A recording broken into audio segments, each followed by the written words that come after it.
La paz y el amor de Cristo llena el corazón de nuestros hermanos y amigos y a los oyentes de Radio Sol en todas sus frecuencias, 93.3 FM, si está en la zona este, Fajardo, si está en San Juan, 98.3 y sus alrededores. También si usa la tecnología, está en Facebook Live, también el YouTube, estamos conectados y se retransmite también por Salvación TV. Es un placer, un privilegio conectarnos en esta tarde con cada uno de ustedes. Muy buenas tardes, hermana Laura, bendiciones. Y Pastor Ignacio Nova, ya es conocido en la radio.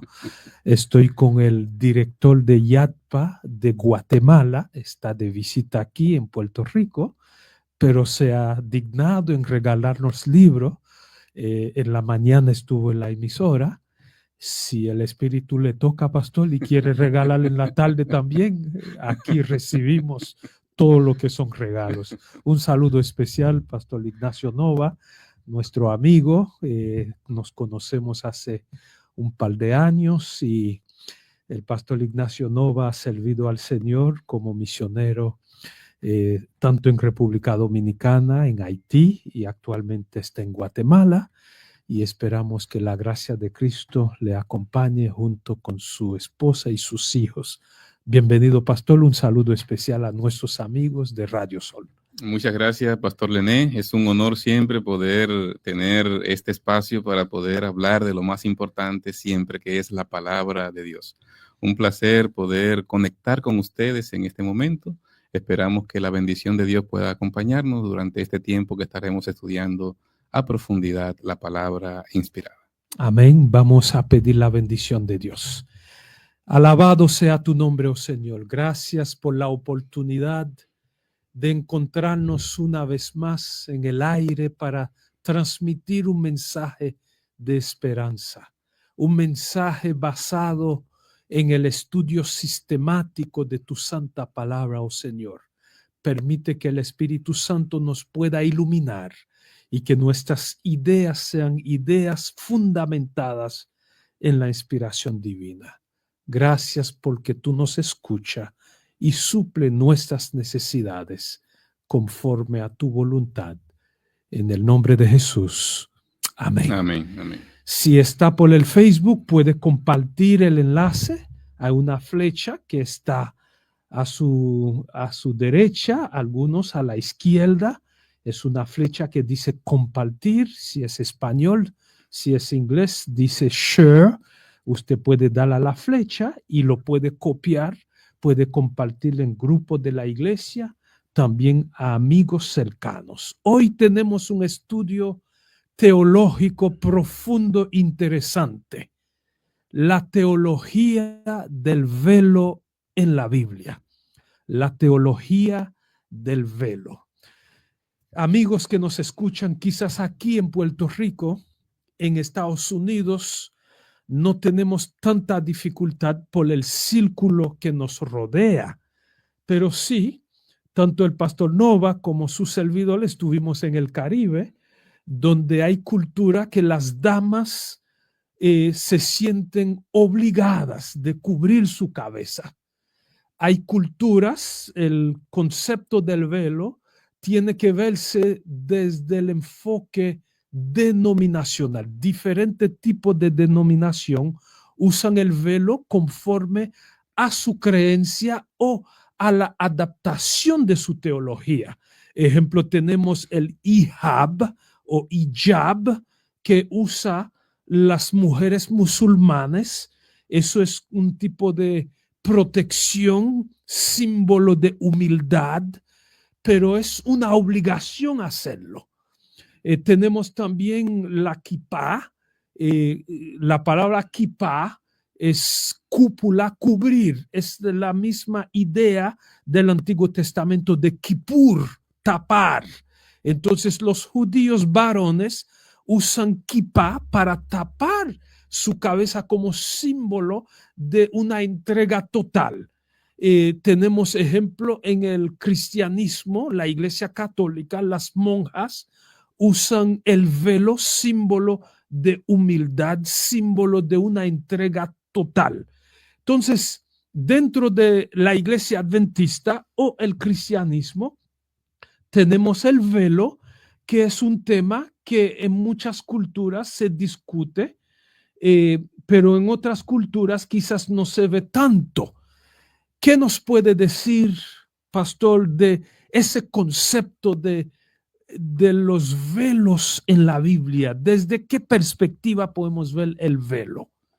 Sí, es interesante esa introducción que ha hecho Pastor Lené, porque yo recuerdo cuando fui a Israel que fuimos a visitar el Muro de los Lamentos, y para dejarte pasar, lo primero que hacen es que te entregan un kippah. Sí. Si tú no te colocas eso, no puedes pasar más allá. Entonces tú puedes ir hasta el muro, colocar tu oración escrita y Sí, colocarla allí. en los muros de las lamentaciones. Sí, pero todos los que van a entrar a ese espacio tienen que ponerse el kippah, ¿verdad? Sí. Pero interesante ver esto. De hecho, en la iglesia adventista había un movimiento de reforma, sí, que exigían a las mujeres que se cubrieran con un velo también. Y eso lo llegué a ver en República Dominicana. Pero vamos a ir a la Biblia, ¿verdad? Porque es lo interesante. Lo interesante es que nosotros podamos ver cómo se utilizan los velos en la Biblia y cómo a través de la Biblia y la historia nosotros podemos encontrar que la cultura va cambiando. Así es. Acorde con los tiempos. Por ejemplo, en el libro de Génesis, en el capítulo 38 del libro de Génesis, encontramos que el uso del velo en este capítulo es por parte de Tamar. Tamar, siendo, no podemos hacer toda la historia, ¿verdad?, completa por el tiempo. Así es. Pero se había casado con el hijo de Judá. Recuerdan lo que pasó, lo que había acontecido allí, y entonces se murió el primer hijo, le dio el segundo, se murió, no quiso entregarle el tercer hijo. Entonces, al no entregar el tercer hijo, ¿qué pasó? Que ella entendía que ya no querían entregárselo.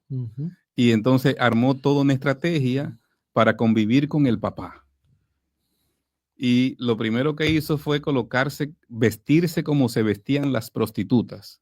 Si usted lee el capítulo 38 de Génesis, versos 14 y 15, dice que ella se colocó un velo.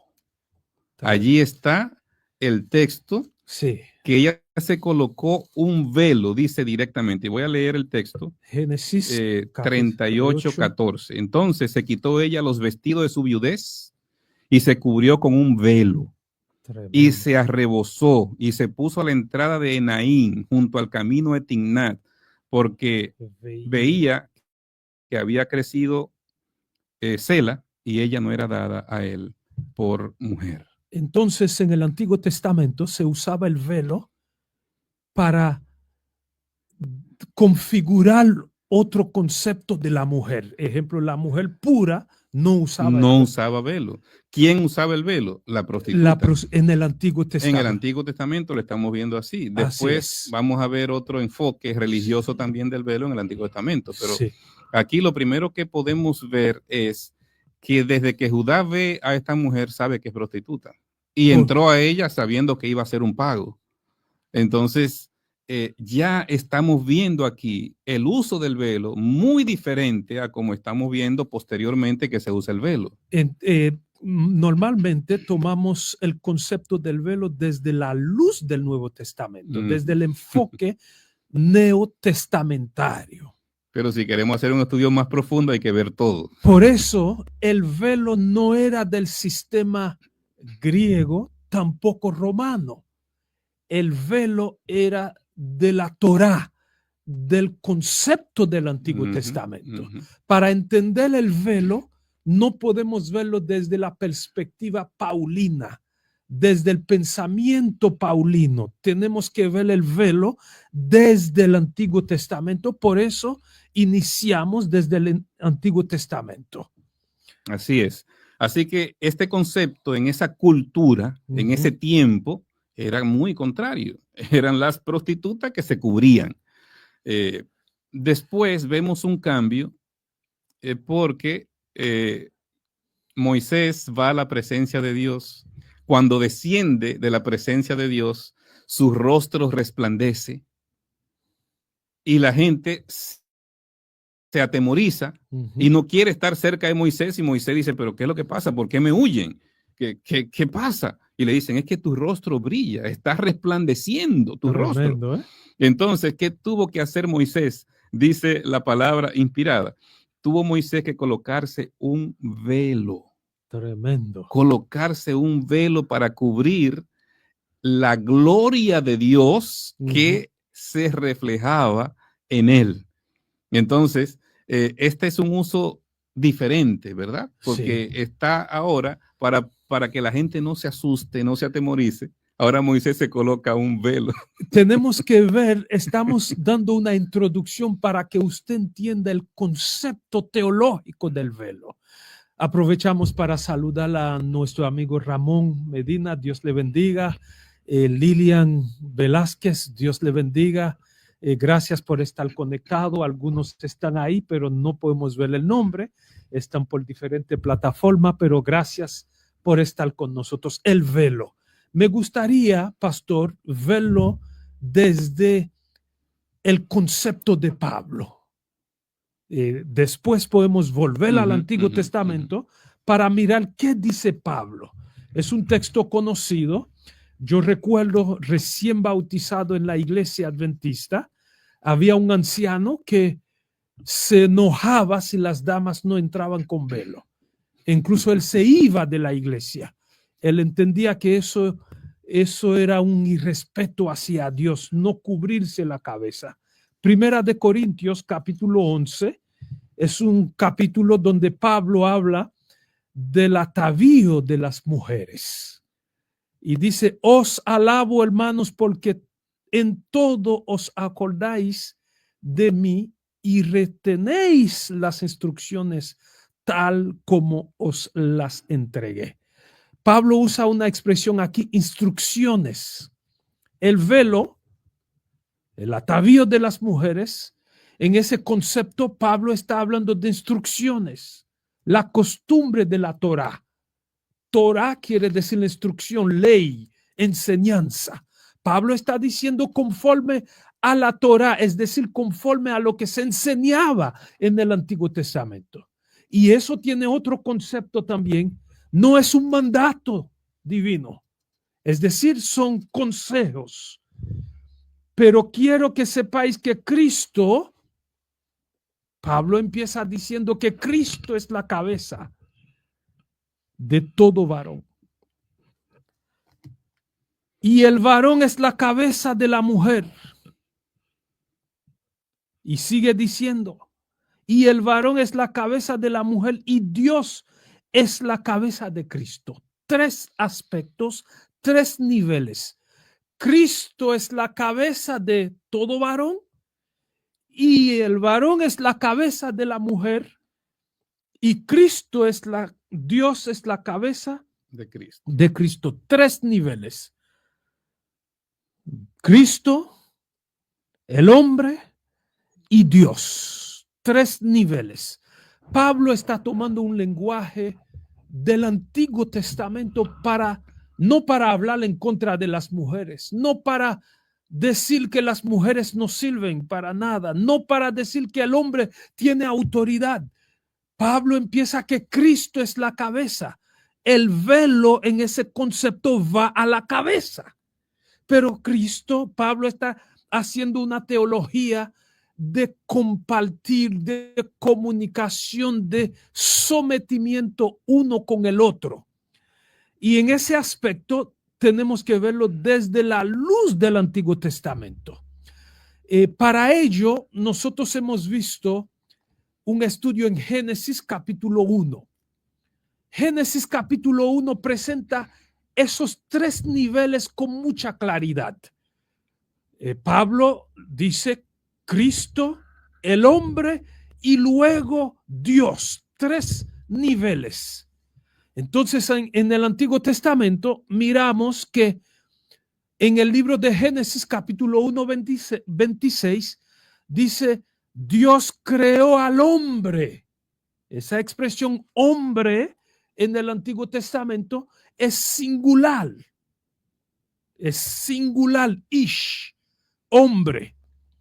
Y luego en Génesis 1, 27, dice así.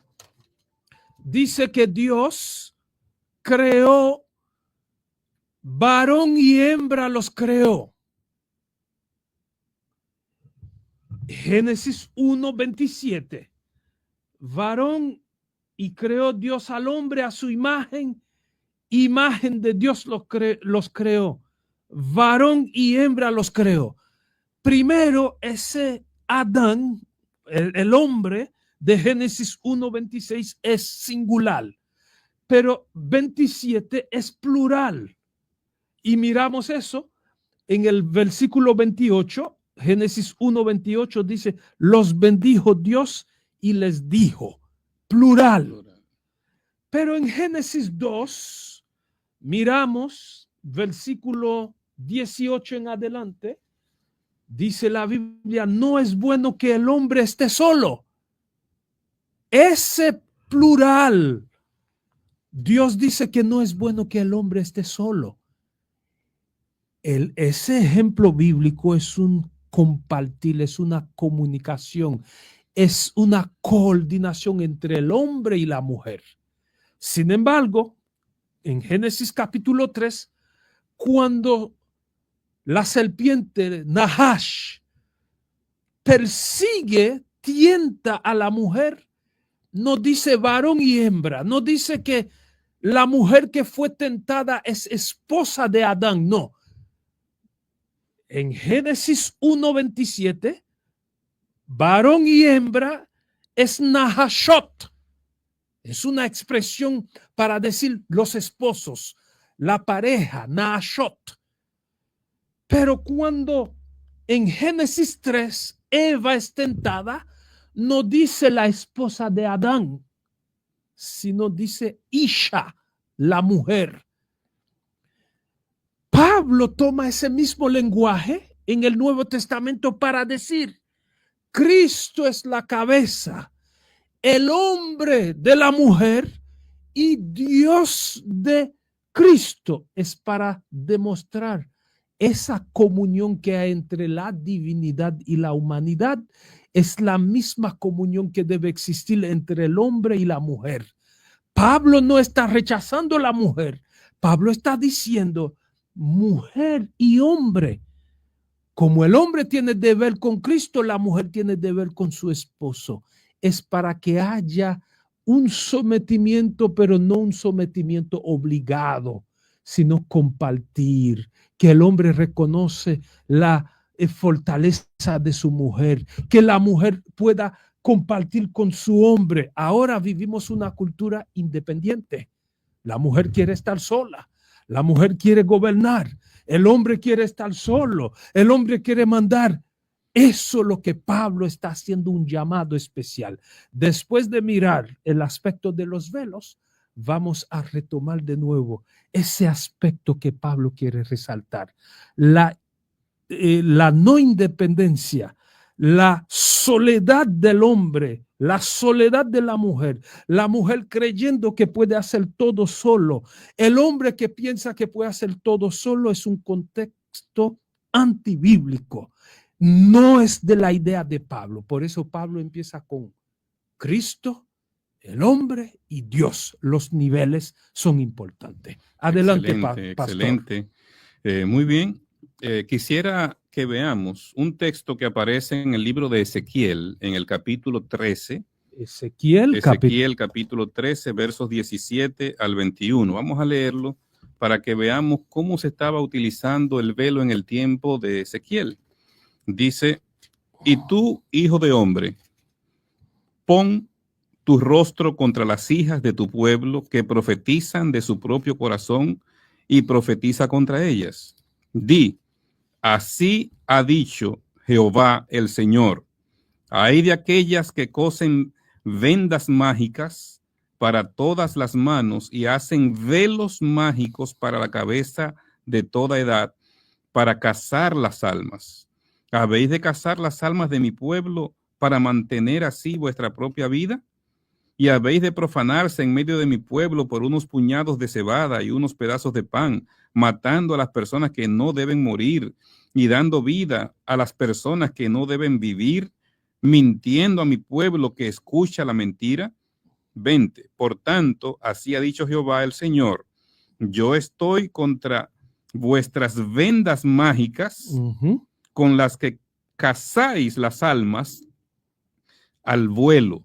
Yo las libraré de vuestras manos y soltaré para que vuelen como aves las almas que cazáis al vuelo. Romperé asimismo vuestros velos mágicos y libraré a mi pueblo de vuestra mano, y no estarán más como presa en vuestra mano, y sabréis que yo soy Jehová. Aquí hay una profecía contra esos velos. ¿Cómo se estaban utilizando los velos? Como prendas mágicas en el tiempo del profeta. Y lo estaban haciendo para invitar a las personas a adorar en sus templos paganos. Ese concepto es el concepto que todavía estamos viendo, que vimos al principio que se estaba utilizando en el libro de Génesis, cuando las prostitutas se cubrían, pero ahora es una prostitución sagrada. Una prostituta sagrada usando velo, invitando a otros a que vengan a esa adoración de esos dioses falsos. Si está sintonizando nuestra programación ahora mismo, estamos hablando de la teología del velo, el concepto del velo desde el enfoque neo y veterotestamentario. Entonces, qué interesante es que podamos ver cómo un mismo tema en diferentes tiempos, diferentes culturas, cambia cómo se puede hacer el uso de él. Cuando en Génesis hay un uso contrario también, para que veamos esto, ¿verdad? Sí. Eso está en Génesis capítulo 24. Génesis capítulo 24. Versículo 65. Vamos a leer la palabra de Dios también aquí en Génesis, donde dice, porque había preguntado al criado, ¿quién es este varón que viene por el campo hacia nosotros? Y el criado había respondido, este es mi señor. Tremendo. Ella entonces tomó el velo, sí, y se cubrió. ¿De quién está hablando? Rebeca. Sí. ¿Ah? ¿Por qué ella se cubrió ahí? Una señal de respeto. Así es. Y de sumisión. Así es. Es la señal que está dando ella y que así lo entendió él, ¿verdad? Así lo entendió Isaac. Entonces, qué importante es ver cómo en la misma Biblia, en diferentes épocas, en diferentes momentos, un mismo símbolo que se utiliza, el velo, tiene diferentes maneras de cómo se utilizaba y cómo se interpretaba ese velo. Por eso Pablo toma esa figura del Nuevo Testamento para mostrar que no hay diferencia entre un hombre y una mujer delante de Dios.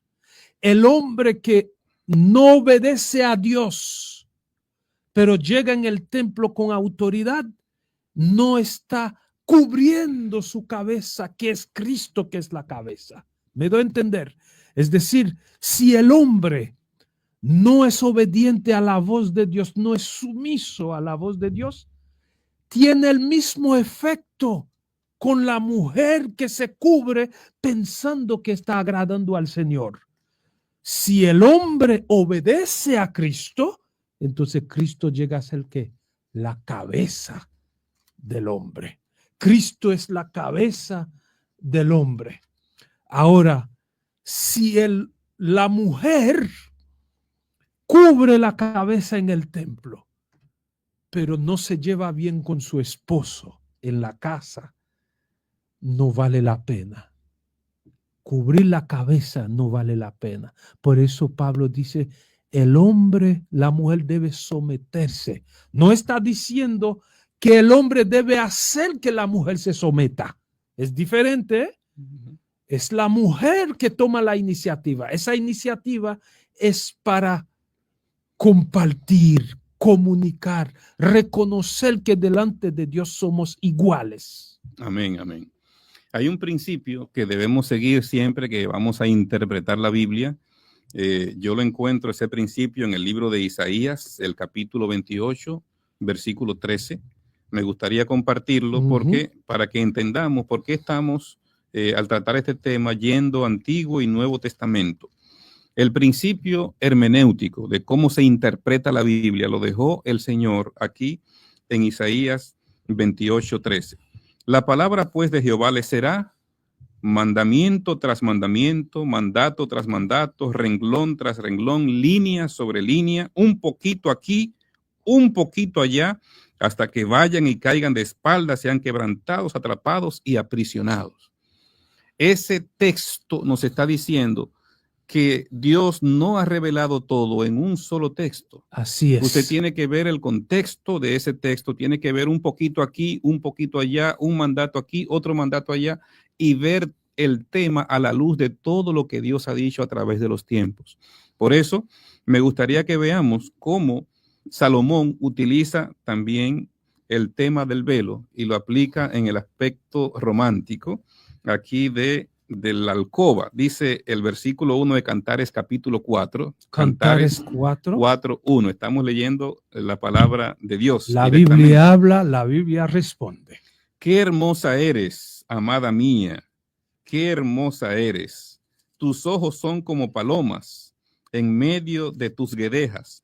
Tus cabellos como manada de cabras que bajan retozando las laderas de Galaad. Y entonces viene ahora el versículo 3. Tus labios son como un hilo de grana, tu hablar cadencioso, tus mejillas como gajos de granada detrás de tu velo. O sea, la está viendo a ella, pero la está viendo a ella detrás del velo. Es decir, que se esconde. No se resalta el velo en sí, sino detrás. Por eso reitero que cuando Pablo dice que la mujer se somete al hombre, no es una obediencia obligada, no es que si la mujer no pone el velo, la mujer no, sino que es la comunicación, el compartir, el entendimiento, el sometimiento a Dios. Tanto el hombre como la mujer deben someterse a Dios. Ahora, si el hombre somete a la mujer para usar el velo, no vale la pena. El velo era un símbolo de obediencia, de humildad. Por eso se habla, y el hombre tiene que humillarse ante Dios. La mujer ante el hombre, pero en el sentido de coinonía, de compartir, como nos dice Génesis capítulo 2, que no es bueno que el hombre esté solo. Le haré ayuda idónea. Es decir, Dios saca de la costilla del hombre y forma de esa costilla el hombre. Entonces, el hombre a la mujer, el hombre y la mujer delante de Dios son seres iguales en comunicación, en compartir. El hombre no puede abusarse de la mujer, tampoco la mujer debe abusarse del hombre. Tampoco el hombre debe abusar de la independencia, de pensar que puede vivir sin la mujer. Tampoco la mujer puede pensar que debe vivir o puede vivir sin la compañía del hombre. Es un llamado integral. Así es. Y cuando leo esto de Cantares, entonces pienso en un matrimonio hoy, ¿verdad? Una boda. En esa boda que se está realizando, todavía en muchas culturas usan el velo. Así en es. República Dominicana las novias se ponen un velo. Y entonces, cuando están allí en el altar, que ya ha pasado la bendición del pastor, autoriza al hombre y el hombre agarra el velo, levanta el velo, ella se esconde como la ve Salomón a la Sulamita, ¿verdad? Sí. Detrás del velo, y entonces él levanta el velo y plasma el primer beso en público allí con su esposa. Es lo que está viendo aquí el autor de Cantares, Salomón. Eso es lo que está presentando aquí. Entonces, notemos cómo la misma expresión velo en diferentes momentos, en diferentes culturas, porque en el siglo XII, por ejemplo, antes de Cristo, los asirios prohibieron que las prostitutas usaran el velo. Porque podían confundirse con Exactamente. mujeres pulcras. Y querían saber quiénes eran. Sí. Que se identificara quiénes eran las que estaban en esa práctica. Así que los asirios en el siglo XII antes de Cristo prohibieron que las prostitutas usaran velo. Antes de eso lo utilizaban. Sí. Pero cuando llegamos ahora a Corintios, recuerden que estamos en 1 Corintios capítulo 11. Cuando llegamos ahora a Corintios, estamos hablando de una ciudad que era puerto de mar, una ciudad que era muy corrupta. De hecho, yo tengo un tema hablando acerca de 1 Corintios. Y en ese tema hago una introducción de la ciudad de Corinto. ¿Por qué era una ciudad tan corrupta? Porque era puerto de mar. Al ser puerto de mar, había mucho movimiento, había mucho dinero, había recursos. Cuando esos marineros venían de un barco que duraron 3, 4, 5, 6 meses en el mar y están volviendo, lo primero que hacían era ir a buscar a una prostituta. Era lo primero que hacían. Entonces, ese ambiente es donde se desarrolla esta ciudad próspera en el aspecto económico, pero Pablo tuvo que durar ahí 18 meses, dice él mismo, ahí en Corintios, para dejar esa iglesia. Solo Éfeso y Corinto fueron los lugares que Pablo más duró para dejar la iglesia establecida. Y era por todas las dificultades que había en esa ciudad para establecer una iglesia. Entonces, ¿qué había? Había un verbo que se comenzó a utilizar en Corintio, corintianizar.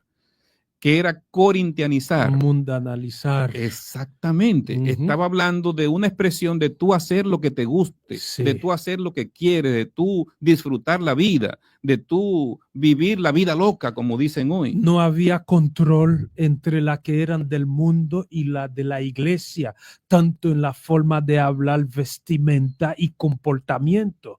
Y Pablo aprovecha el uso del velo del Antiguo Testamento para traer un mensaje de unidad al pueblo de Dios. Y de diferenciar entre las mujeres prostitutas que no usan velo en Corinto, porque ya el velo no se usaba en este tipo de mujer, diferente a como lo usó Tamar en Génesis. Entonces, no usan el velo y no lo usan porque se sienten independientes, se sienten empoderadas, se sienten libres.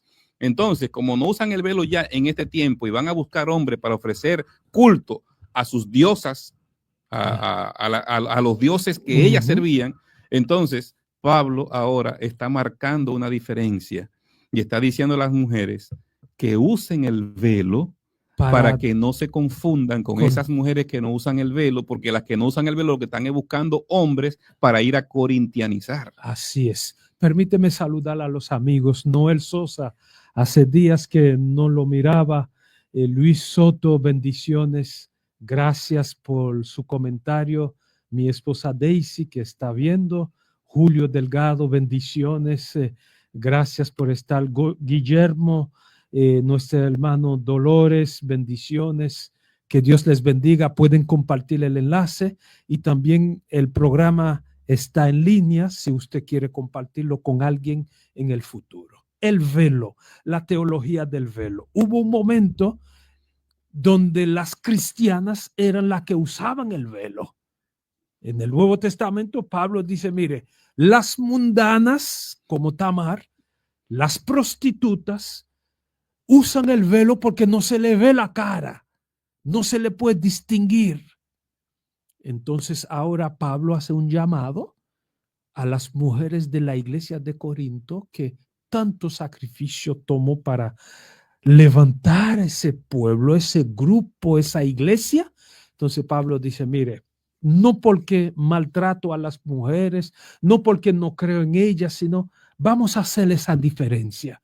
Incluso más adelante en Timoteo, Pablo había dicho a Timoteo que cuando las mujeres enseñan, primer libro de Timoteo, capítulo 2, me gustaría leer ese texto, primera epístola a Timoteo 2, 12 al 14.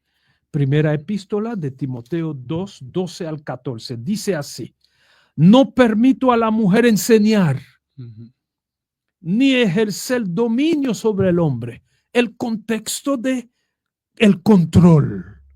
Pablo lo toma, no permito enseñar, no porque Pablo dice que la mujer no puede enseñar, sino ejercer dominio, control. Si no está en silencio, pues Adán fue formado primero. El contexto teológico. La jerarquía de la creación. La jerarquía de la creación.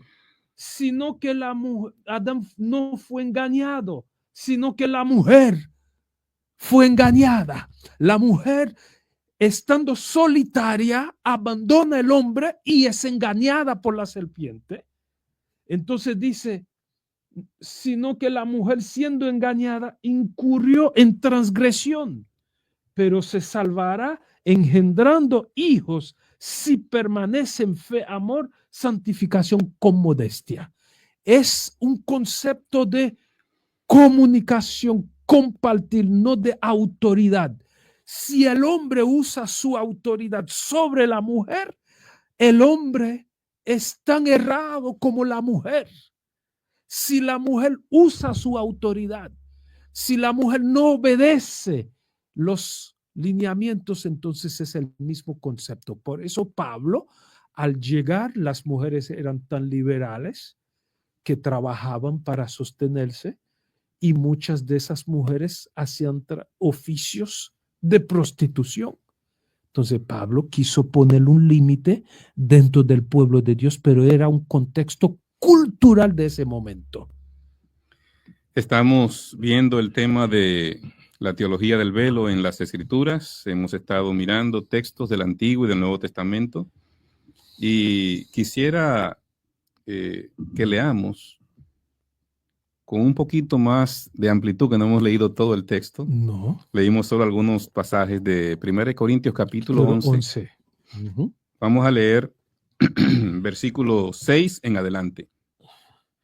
Si la mujer no se cubre, que se corte también el cabello. Y si le es vergonzoso a la mujer cortarse el cabello o raparse, que se cubra. Tremendo. Entonces, lo que está señalando aquí ¿es vergonzoso que una mujer se rape el cabello? Es muy vergonzoso, porque el cabello es como uno de los aspectos que denota la feminidad en la mujer. Sí. De hecho, cuando una mujer era encontrada en un acto de infidelidad, le rapaban la cabeza en esa cultura de oriental. Sí. En esa cultura oriental de los tiempos bíblicos, eso hacían también, les rapaban la cabeza. Entonces sigue diciendo, el varón no debe cubrirse la cabeza, pues él es imagen y gloria de Dios, pero la mujer es gloria del varón. Pues el varón no procede de la mujer, sino la mujer del varón. Es el concepto de jerarquía del libro de Génesis, que la mujer, por estar alejado, el varón no procede de la mujer, sino los dos tienen que estar juntos. Exacto. Juntos. Por eso Pablo está resaltando ese aspecto también teológico de que el hombre y la mujer son dos, pero llegan a ser uno. Y ahí viene entonces la pregunta, ¿por qué si la Biblia en el mismo texto, en el contexto del texto del velo, te está diciendo cuál es el enfoque? Porque hay personas que se van solamente a la parte literal de un velo y quieren exigirle hoy a la mujer de que se ponga un velo, cuando lo que está diciendo aquí es un tema de autoridad, y lo dice el texto claramente. Es señal de autoridad. Y vamos a ir al 10 ahora. Por lo cual la mujer debe tener señal de autoridad sobre su cabeza por causa de los ángeles. Pues en el Señor ni el varón es sin la mujer, ni la mujer sin el varón. Entonces, ¿de qué es que habla? De esa igualdad. Igualdad, es decir, ninguno tiene autoridad sobre el otro. Usted no puede decir, porque ahora hay una teología de que no, que la mujer no puede hacer eso. No, delante del Señor somos iguales.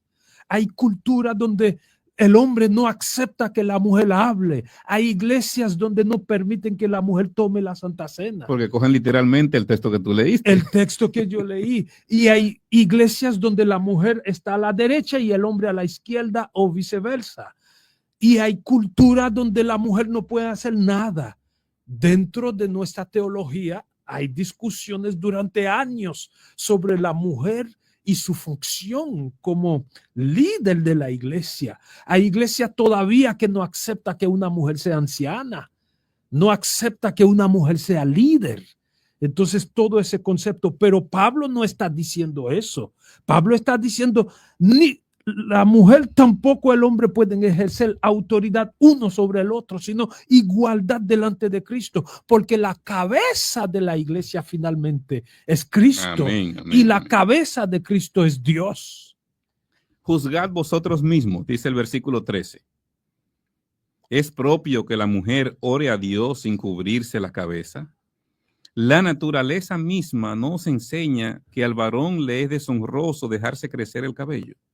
Y ahora no habla de la creación, sino de la naturaleza. ¿Usted sabe por qué dice la naturaleza? Porque es una costumbre. Es lo que se cree, pero no es una doctrina. Es decir, lo que hemos aprendido, como Jesús, el ciego del estante de Bethesda, que dice que cuando un ángel venía y movía, era la creencia popular, la naturaleza, pero no es una doctrina, no es una afirmación, sino lo que se había conocido.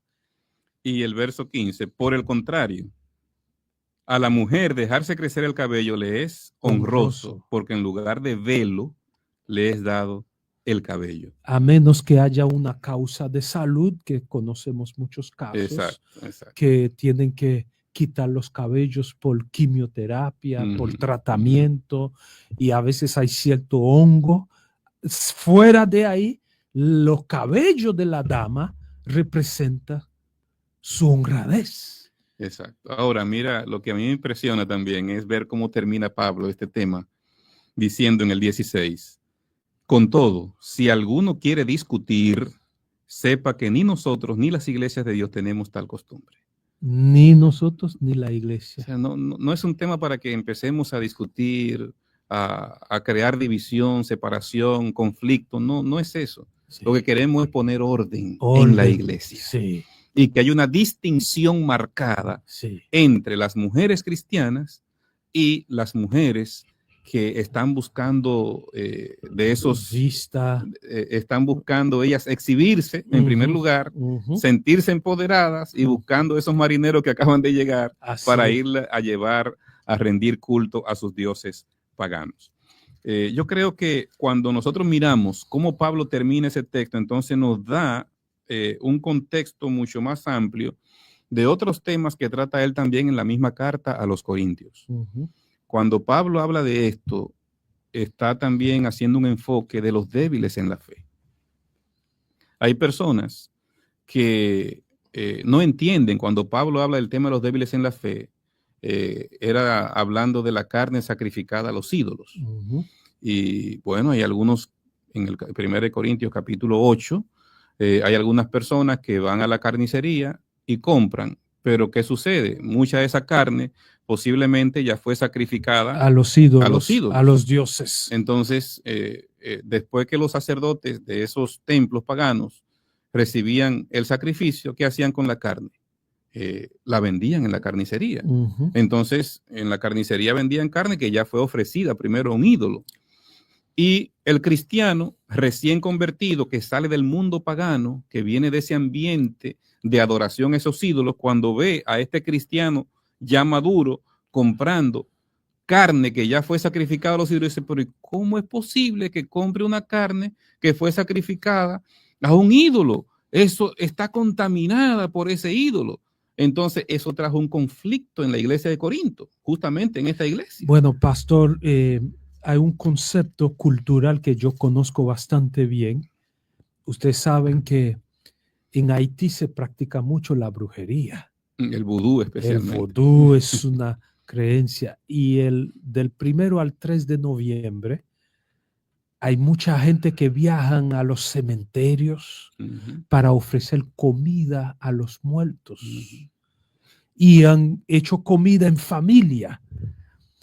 Mientras usted estuvo en Haití, quizás usted no se dio cuenta, pero pasó una noticia en el norte, una familia adventista completa que ellos, los allegados de ellos fueron a ofrecer una comida a los muertos. Arroz, habichuela, carne. Entonces, pero ellos no sabían que esa comida era dedicada a los muertos. Y comieron la comida. Y la familia adventista fallecieron.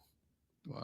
La ciencia no puede determinar la causa, pero fue una comida sacrificada a los muertos. Esa familia fallecieron, eran 4 o 5 miembros. Vinieron de Estados Unidos de vacaciones, no sabían y comieron. Pero los que ofrecieron la comida y comieron, no le pasó nada. Tremendo. Entonces, yo puedo entender eso desde la luz de la cultura de comida sacrificada a los dioses. Y entonces, ¿qué sucede? Pablo, viendo el problema que está pasando en Corinto, me llama la atención, voy a ir al versículo 7. No en todos hay este conocimiento, pues algunos habituados hasta aquí a la idolatría comen como si el alimento fuera sacrificado a ídolos y su conciencia, que es débil, se contamina. Entonces, ¿qué dice Pablo? Ese que es cristiano maduro, aunque sabe que un ídolo no es nada, sabe que si compra ahí y se la come, eso no significa nada, sí, dice Pablo. Entonces, pero piensa en ese hermano. No lo haga. No vayas a esa carnicería a comprar esa carne por amor a ese hermano débil. Porque aunque tú sabes que un ídolo no es nada, tu actitud te está dañando a esa persona que no tiene el mismo conocimiento y la misma madurez que tú tienes. Así es. Entonces Pablo está diciendo, a mí me encanta cómo él termina esto también, dice él: de manera pues, pecando contra los hermanos e hiriendo su débil conciencia, contra Cristo pecáis. Por lo cual, si la comida le es a mi hermano ocasión de caer, no comeré carne jamás, para no poner tropiezo a mi hermano. O sea, ¿cuál es el tema que Pablo está presentando?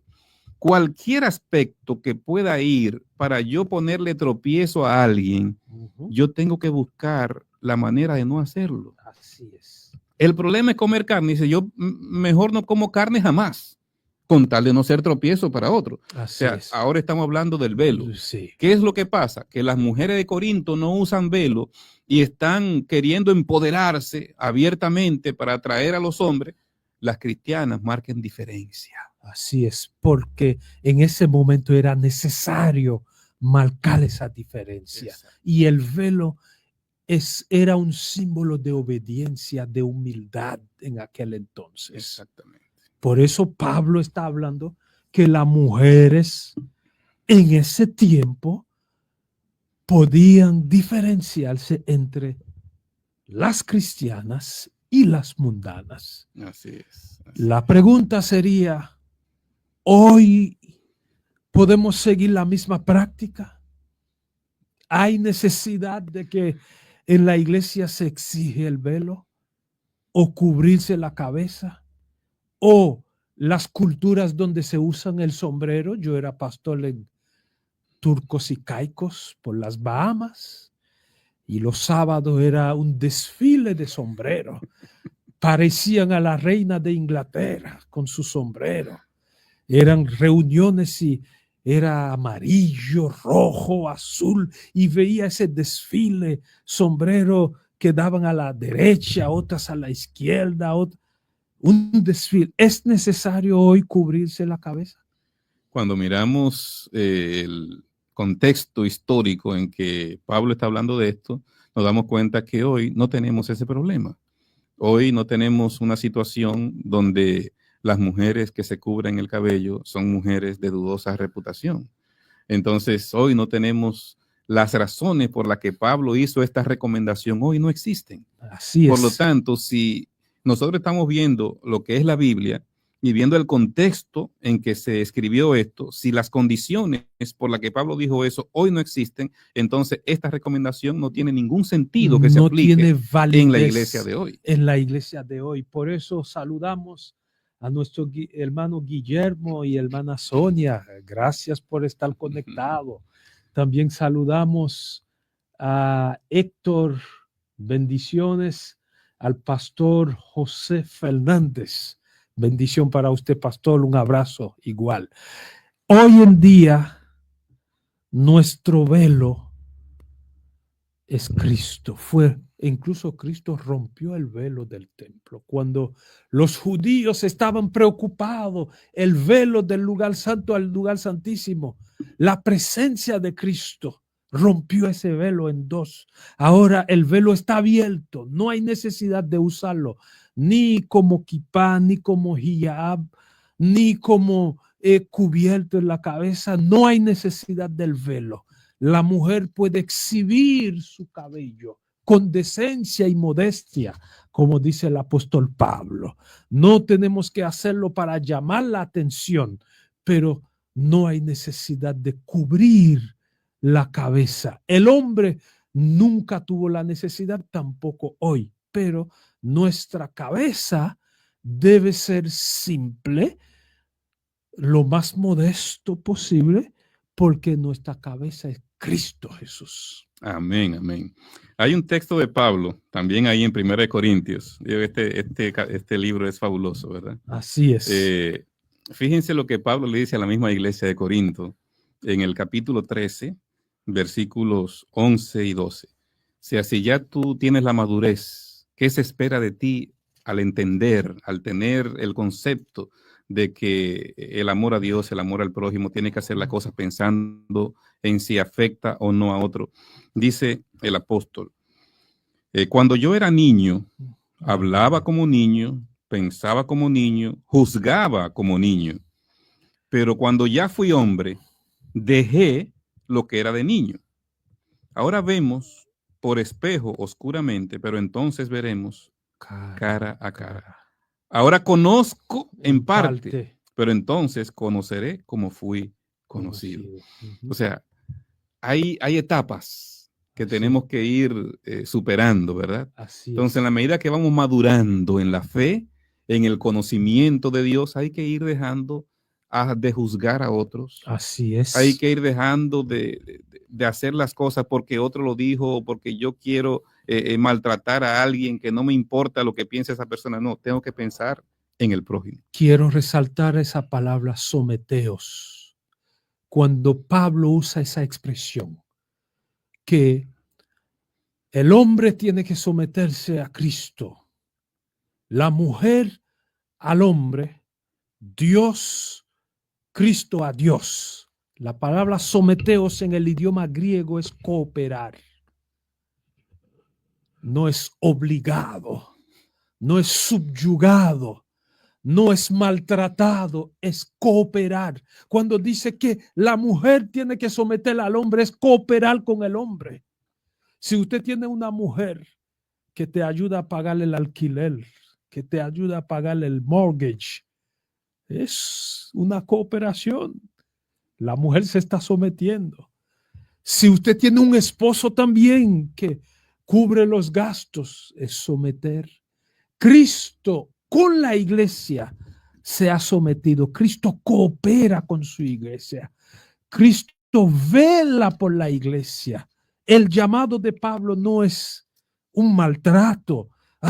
Que la mujer tiene que someterse al hombre. Si el hombre le dice, siéntese, la mujer se sienta. ¿Y en qué siglo estamos? ¿En qué sociedad estamos? Mucho menos aquí en Puerto Rico. Las mujeres no se someten así.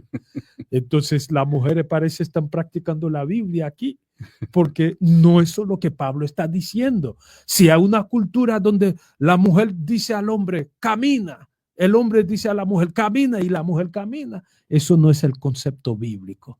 El concepto bíblico es igualdad y cooperación y comunicación mutua. Si hay alguna duda, recuerde el versículo 11. Pero en el Señor, y lo dice claro, en el Primera Señor. de Corintios, capítulo 11, verso 11. En el Señor, ni el varón es sin la mujer, ni la mujer sin el varón. Igualdad. Es el punto clave. O sea, no podemos hablar de otra cosa. Eso es lo que está enfocado aquí. No se está humillando a la mujer, como hemos reiterado. Ese es el punto que se quiere enfocar, ese sentido de igualdad, de comunión que existe entre uno y el el otro. otro. Sí. Y que debe existir en la iglesia de Cristo. Es lo que Pablo está resaltando. La caída de Isha, Eva, en Génesis 3, es porque no hubo cooperación entre los dos. Cuando Dios fue a averiguar qué pasó, entonces Adán dijo, la mujer que me diste. No hubo cooperación. Entonces, cuando dos andan juntos y están de acuerdo, entonces cumplen con la voluntad de Dios. Amén, amén, amén. El mensaje de Pablo es ese. Los dos son igual delante del Señor. Así es.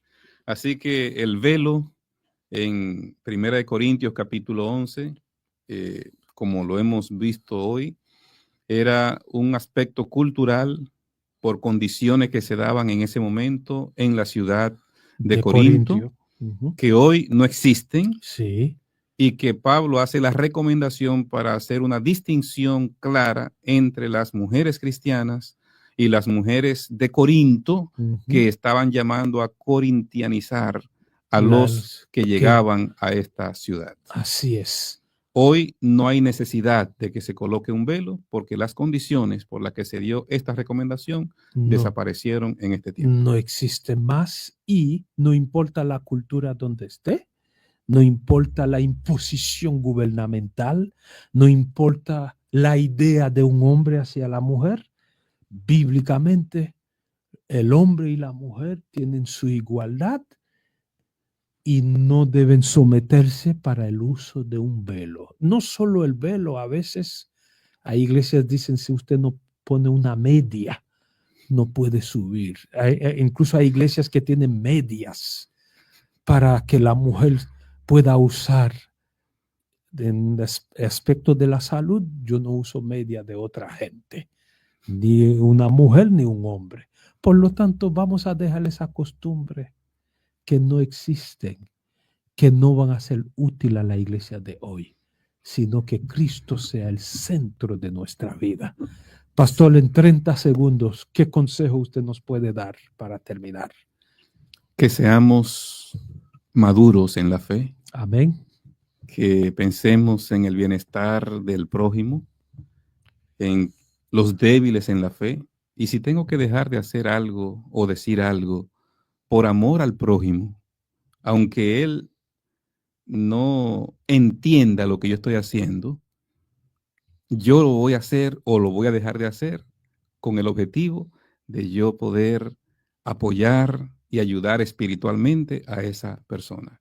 Hoy, como nunca antes, es más necesario que nosotros podamos pensar en los demás, que podamos pensar en el prójimo, que podamos amar al prójimo y que podamos estar dispuestos a dar lo mejor de nosotros para que la iglesia sea edificada desde este punto de vista. Y que el fuerte y el débil, todos nos unamos para un solo propósito, servir a Cristo Jesús. Amén. Pastor, despídenos en oración. Oramos.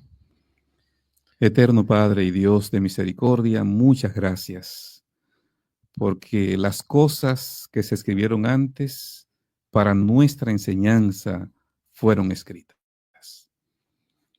Que el estudio de esta tarde haya servido para que entendamos, Señor, que hoy como nunca antes tú tienes una iglesia que debe cumplir una misión y que lo primero que quieres es unidad en tu iglesia. Amén. No desavenencias, no conflictos, no malas interpretaciones, que haya amor, que haya comprensión, que haya unidad y que de esta manera se derrame tu Espíritu Santo como se derramó en Pentecostés y podamos, como una iglesia unida, salir a proclamar este mensaje del Evangelio eterno.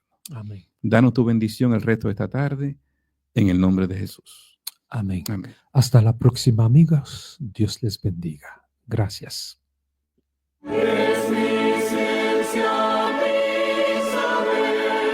Este ha sido su programa, La Biblia habla, la Biblia responde. Hasta una próxima ocasión. Que Dios te dirija en tus caminos.